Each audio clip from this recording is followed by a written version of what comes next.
Hi everyone, welcome back to yet another episode of I Am, where we spend with you bringing out the best stories, the unheard stories, and of course the highs and lows being explained in this few couple of minutes. So today we have with us yet another very amazing individual by the name of Dr. Rohantha Athukorala, and I'm sure he's no stranger to most of you out there. And he comes with a bag of knowledge, and he's ready to spill the beans, I would call it, in the couple of minutes that we are going to spend with you. So first and foremost, a very warm welcome, and thank you very much for joining with us on the show, Dr. Rohantha. How are you doing today? I'm good. Thanks, Joe. I appreciate it. Thank you very much once again for joining with us. We'll start off directly with the question. But before that, so great to have you with me today, remembering the days that you were one of my great lecturers back in the past, and a privilege to have you with me by my side in this interview.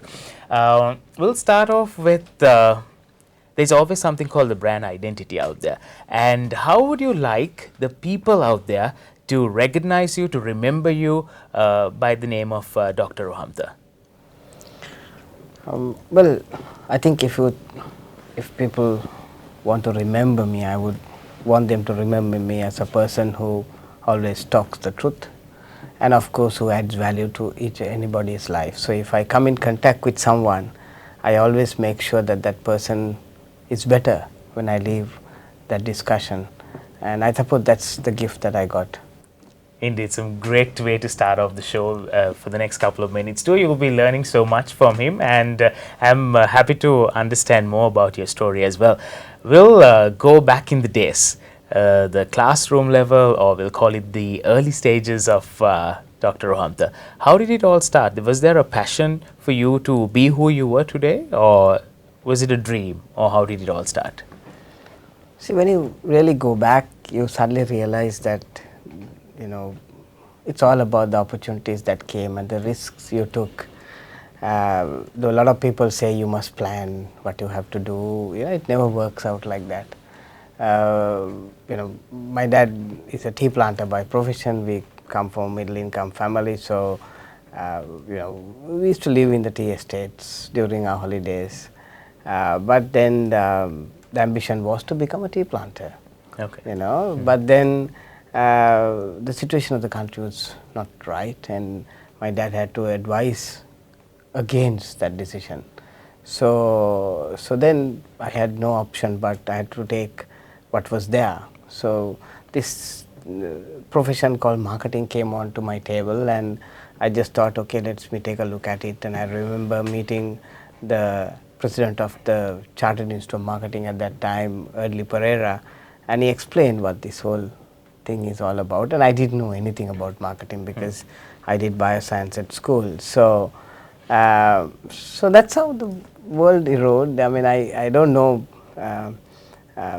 anything about this profession when I started, and I suppose that's how life goes. Definitely. Of course, meeting the unexpected, and your life just took off from that moment onwards. You said that your dad was, of course, a profession in terms of tea plantation. And from the outset, from the little that you just said, I felt that was there a little bit of discouragement, or you felt like I had a plan of becoming or following my dad, but from the early stages, my dad said no. How did you take that up? How was that? It was difficult because, see, when you have made up your mind to do something and suddenly you can't do it, and you worked hard for it also. Did a lot of sports. I got so many sports. I got colors. I won the gold medal the year that I left school. Was also the head prefect. So you built yourself to a kind of an identity of the kind of job that you would like to do, and suddenly when somebody comes and tells you it doesn't work that way, and you have to start from scratch, it's kind of it's a shock, it's initially, but then coming from a sports background, we are taught to pick up the pieces and run. We have one day you're a winner and next day you're a loser. So you have to just move on. So I'm so happy that it happened, maybe because that really conditioned me for the shocks that I was going to have later on in life, which I'm sure you guys will get to know. Well, that fact, you said that training, the motivation, and the go-getter spirit all came with the sporting also that you were engaged in. You said the colorsman and the gold medals and the certificates, all that you got was something that helped you through your life.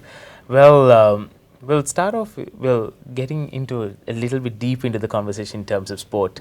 An unforgettable memory in terms of your sporting career in school? Many instances are there. I mean, I used to do athletics and I also did karate, but I think athletics is one area that I really specialized on. I mean, sometimes you train very hard for an event and then suddenly, you have an injury. So sometimes, you feel so, you feel as if like your whole dreams are shattered, because that's all you do, that's your life. So at that moment of times, you need to pick up the pieces, like I was telling you, and say, let's move on. Everything happens for the best. So there have been many moments like that. So all you have to do is to just go back and do it. Just do it. It's tough to sometimes understand what the world of sports teaches you. Sometimes you don't understand what happens in your early life. Why it happened, but then when you add the dots subsequently, you realize that there is some meaning to everything that has happened in your life, and then there is somebody who is orchestrating it. It's very clear. It's just that sometimes you don't accept it. Indeed.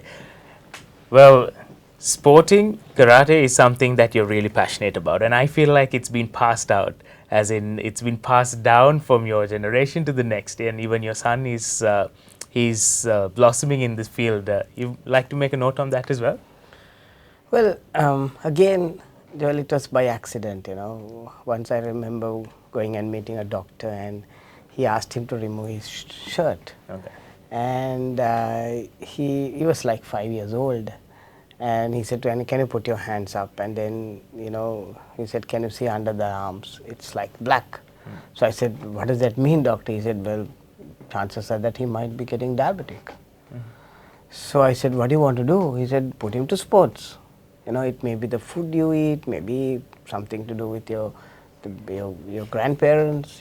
So the whole idea was, I said, what's a sport? He said, basketball. So I said, well, I have played basketball, but I said, I'm not, totally passionate on that sport. He said, what sport do you want? So I said, can we do karate?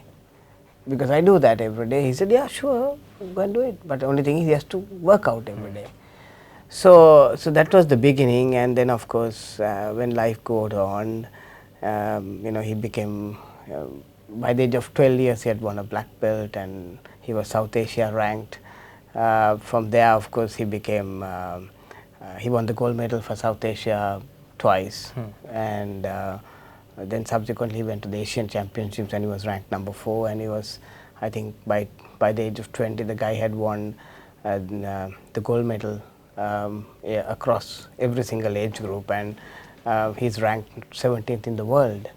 So yeah, but again, when I go back, we didn't have any ambitions of what he want to be. It's again the kind of opportunities you get, you take, and then you fight, and it's beautiful to see. Karate is a lovely sport. When you have a third dan black belt kind of a thing, and when you start fighting, you see how you don't even touch the person that you fight with. At the senior, very high standard level, you think that karate is something like Bruce Lee, where you kill each other. It doesn't work like that. Yes. Today it's a sport where it's such beautiful mastering of the art has happened, where you don't touch the opponent. You have so much of control that you can kick a person's face and you take it at a millimeter away, and so that's the kind of beauty about that particular sport. So I'm so happy that he has taken to it, and he continues to do it. Right now he's at university. Once again, he has 3 or 4 calls to go abroad, but I said no, he has to go to the traditional university. So he got 4 A's, and he's got into one of the government universities, one of the top end universities, and there also he's doing the sport. So I hope he might get selected for the World University Games. So one day in the next 2 to 3 years. Definitely, when we wish him all the very best for him to pursue with his passion, as well as bring more glory to the country as well and for himself. Well, that again, what we noticed was the great mentoring, the great leadership that has come from you itself, and that you have passed it down to your son. And those little words of advice, those little words of motivation has got him to be who he is today, as well as achieve, thanks to all the great support from an amazing dad like you. Well, we'll shift the character of a dad to the person in the boardroom. Well, when it comes to the boardroom, I think it's a completely different shift, that you meet different people, everyone becomes a different individual you meet every day. How is it that you face these different individuals with different mindsets in the boardroom? Because I'm sure you have served on many boards, you have met hundreds and thousands of new individuals, you interview them. How is this whole process of handling people management coming into play? See, Joel, I think the most important thing, like I was telling you at the outset, is that you need to be a good human being. And if you are a good human being, you know, when you touch people, the way you speak, they kind of believe you. I mean, I have walked into organizations which are totally against the management who comes in. You know, you have 3,500 people and they say, we hate you, you know, because you've been appointed, you know. But then you suddenly realize that everybody are just human beings, and when you start engaging them and they realize the way that you think, that you don't rob 1 cent, you know, you're 100% honest to what you do. I mean, companies turned around. I mean, there are some times when I have got assignments where they basically come and said, your team needs to be moved out. The team is not good, and that's one of the reasons why we're bringing you. And that same team in the next 6 months become outstanding, and they also get promoted. Wow. So I've seen this in the private sector a lot of the challenges that I've taken. So I think the essence is about, you know, how truthful you are in the way you work, and that's what creates the difference to what kind of impact you make on people. Definitely, creating that lasting impression as well as a good remembrance of you is something which is very important, the impact that you make on people. Well, there are days you call good days and bad days. It's all on how you take it up as well. But I'm sure it's not, is the individual by the name of Dr. Rohantha someone, oh wow, it's a Monday morning, it's a Tuesday morning, I got a roll of work to do, and I'm always with that go-getter spirit, the energy within me, I'm going to put it out. And is that how you always wake up in the morning, or are there of course dull days, and how do you handle that situation? See, for me, I don't have off days, to be very honest. For me, you know, I love the kinds of work that I do, and I always take my time to somewhat of the hit the gym. If I miss the gym, I mean, I will even practice at home, you know. So for me, every day is a day which gives me an opportunity to do things and enjoy the kinds of work that I do. So actually, when you do things which makes you happy, there is nothing called a dull day. You know, every day you wake up in the morning and you say, guys, I just want to go and do it, you know. So it's a tough challenge to find that particular space that you're happy with, to select that kind of life that you're happy with. It takes some time, you know. It might sometimes make you have to go through tough training in different other spheres to come to that level, but the quicker you hit, then you know you know, there's nothing called work and play, you know. Everything is actually, I would say, play. Right. Also, there's this concept, there's this whole let's put it like this, there's something called work-life balance, which people actually find it really hard to do, as in they say, I work around the clock, then when I go back, for me to balance things in my family life, it's really hard, or else my children's duties, I sometimes neglect those work, and I feel like I'm not the correct person for them. Either it's for my company or my family. They have this problem in selecting work-life balance. How do you, I'm sure you come up with so much of events, so much of meetings to attend, online meetings or Zoom or whatever you call it. How do you manage all this? See, it all depends on the kind of life that you have selected.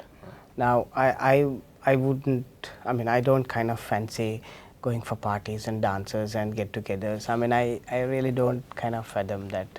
You know, I'm a very social animal, true enough, but you know, I try to do that within work time, so that then your afternoons, evenings are definitely going to be for sports, and then you know, every day I somehow have one meal with my parents.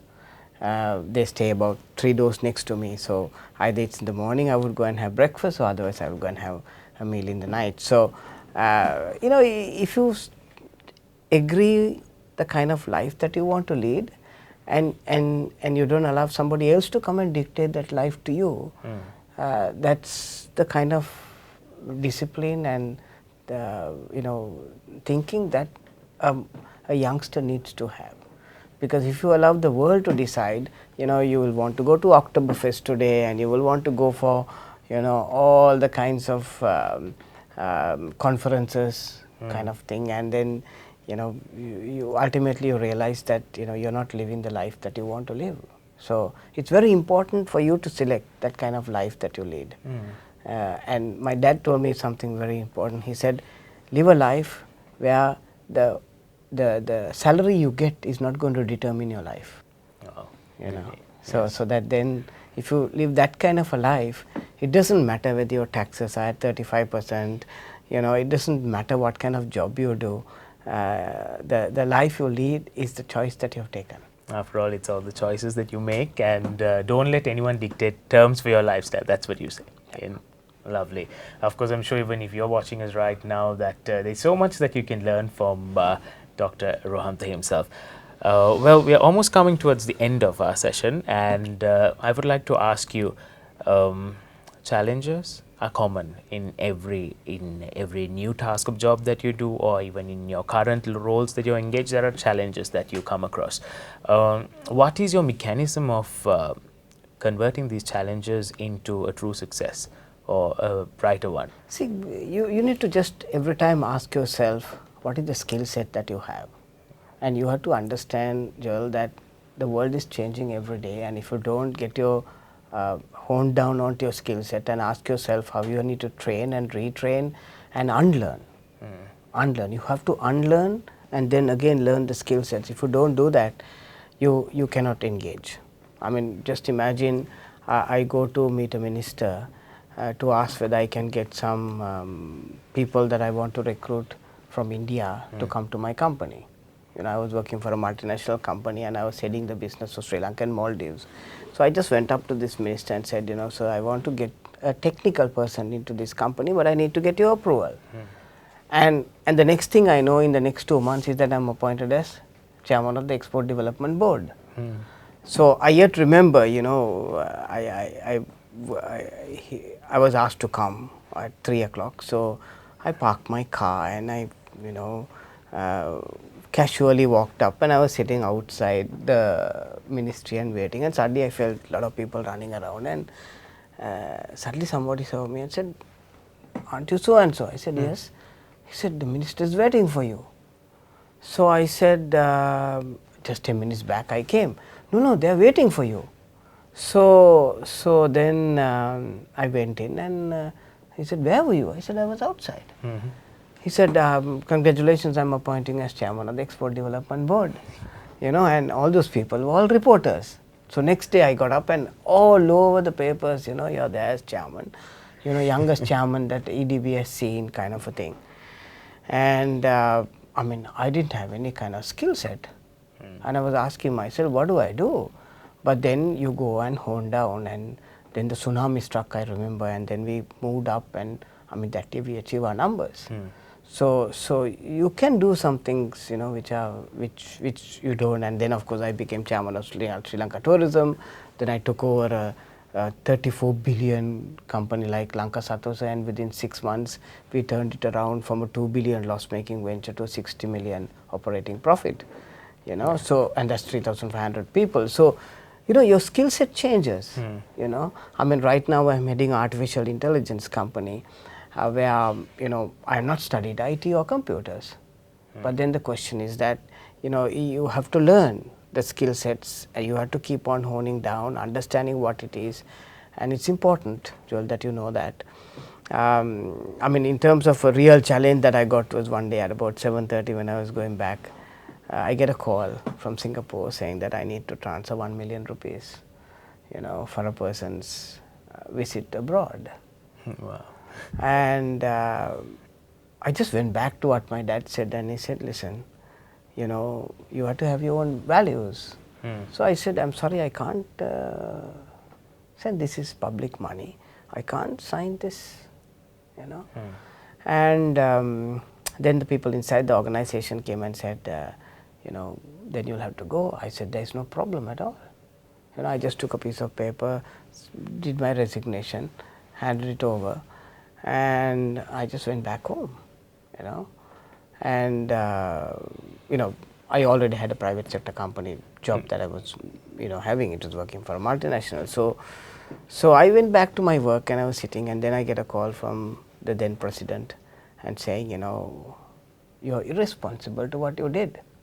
So I said, why is it irresponsible, to be honest? He said, no, but you should have had the decency to tell me. So I said, I'm sorry, you didn't appoint me. Yeah. I'm so grateful for the person who has appointed me. I'm loyal to that guy. Maybe I didn't fit into what I was supposed to do, but that doesn't mean that I need to go and tell everybody, hey guys, you know, I'm quitting. You know, I wouldn't do that, you know. The leader once removed is not our prerogative that we have been taught in our early days of life. You know, if your leader has removed you, you're removed. And there must be some logic to it. You have to accept it. So then, of course, I was called back and said, you're not going anywhere. You're heading this, working at the finance ministry. I said, sure, I'll work free for you for half a day a week. So you know, you get challenges in your life which determine on where you want to proceed. But the most important thing you have to remember is that stick to your fundamental values, and those values should never change to the circumstance. Never. You know, if you do that, you know, I mean, for example, right now as I speak, I feel so good that you know, even though your country has been bankrupt, you know, because people have swindled your country, and you know, it has been absolute irresponsible financial management. But then, if you have served the government for about 10 to 12 years, and if you have never been part of that, you feel so good. You know, how many people could say, I stood up to corruption? How many people can say that? Some people talk about saying corruption is only government sector, which is not true. The most corruption happens in the private sector. It's the private sector guys who are the most corrupt in Sri Lanka. They are the people who actually advocate corruption to the government sector. You know, if you really look at the typical government sector, Joel, 99% of the government sector are very honest, hard-working, beautiful human beings. You know, you go and ask a credit card company or a leasing company whether government sector people default. No one defaults. Understood? Right? They know how to live within their means. They have gone to university, studied. They live a life which is simple, kind of a thing. It's always, you have 2% who is into this kind of thing, but essentially the most default happens in the private sector. So that's the kind of challenge that we are up against, and I think all of us have to take responsibility for the current situation. And now there's no point looking back. We need to ask ourselves, what is the skill set that we need to have, and how we are going to see how we can get Sri Lanka out of this situation. You know, and one thing I absolutely detest is someone who says, I'm applying to go abroad. Yes. You know, I mean, if that is the kind of attitude you have, it means that you're an absolute loser. You know, why do you say you're a loser? I mean, yes, our economy is going to shrink by 9.3% this year. So our 82 billion economy is going to be like 76 billion, right, dollars. 76 billion dollars is a lot of money. There's so much of jobs to do. There's so much of sectors which are doing good, like IT sector is doing good. The tourism sector will start booming out. So provided that you go there and ask yourself how you are going to use your skill set to build your own sector that you are arrived in, that's one way that you can actually see what you can do for the country. I think that's a lot of motivational words coming out from Dr. Rohantha himself. Finally, as we bring the conversation to a close, if you would summarizely tell our audience, there are so many individuals out there who would like to be an up-and-coming entrepreneur, start their own thing. Some piece of advice going out from you to them, what would that be? I think first of all, you need to ask your domain that you're working in. First of all, select the domain that you're in. And then secondly, please understand that the market is huge out there. You have about 22 million people in Sri Lanka, and globally you have about 8 billion people. Ask how you can be relevant to them by making sure that your skill set is right. So focus on your skill set. The skill set has to change from what it was pre-COVID, COVID and post-COVID. You have to understand that. Today's skill set that you require is very different to what was there before. So focus on that, get yourself trained, go back to your basics, study, go back to your drawing books and understand what are the things that I need to do to make sure that I have the correct kind of skill sets to do what my job entails me to do. And then you realize that the opportunity for you to live is here there. I mean, for example, Joel, you decided that you're going to move away from a corporate sector and say, I'm going to start my own thing. Why? Because you believe that you had the skill set and there was a lot of opportunity in the marketplace, which you have done. Understood? But it involves a lot of things, because when you're on your own, you have to be disciplined, you got to make sure that you go to the gym, you are, kind of very presentable. You got to make sure that you have early days, you need to sleep early, you can't have late nights because you have black eyes, kind of thing. Yes. So all that matters. So my message is select your domain, get yourself skilled, unlearn all the stuff that is not required right now, and then just go out there and say, I am going to make a difference into Sri Lanka. Absolutely amazing words. I am going to make a difference here in Sri Lanka is what Dr. Rohantha leaves us with, a great message. And I'm sure you're inspired and you are, of course, eagerly awaiting to even go back and see what was spoken and share this with your loved ones and your friends as well. And I would like to tell Dr. Rohantha once again, thank you very much for taking time off your busy schedule and joining with us for these couple of minutes to share some wise words and share your experience with us. We are really touched. Thank you very much for being with us. Well, with that, we bring to close this episode of I Am. Thank you very much for joining with us. With the hope of joining you again, we'll see you soon on the other side with more. Thank you very much.